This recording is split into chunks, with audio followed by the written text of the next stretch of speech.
National Weather Service in Norman has issued a severe thunderstorm warning for southern Lincoln County in central Oklahoma, Oklahoma County in central Oklahoma, northwestern Pottawatomie County in central Oklahoma until 4:30 p.m. Central Daylight Time. At 3:42 p.m. Central Daylight Time, severe thunderstorms were located along a line extending from 6 miles northeast of the village and are nearly stationary.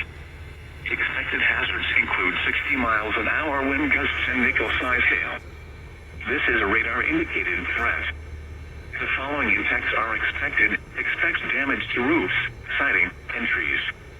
Locations impacted include northeastern Oklahoma City, Edmond, Midwest City, Shawnee, Del City, Chandler, Choctaw, The Village, Harrah, McLeod, Spencer, Nichols Hills, Jones, Tacoma Park, Praed, Luther, Meeker, Wellston, Arcadia, and Starks. For your protection, move to an interior room on the lowest floor of a building. Torrential rainfall is occurring with these storms and may lead to flash flooding. Do not drive your vehicle through flooded roadways.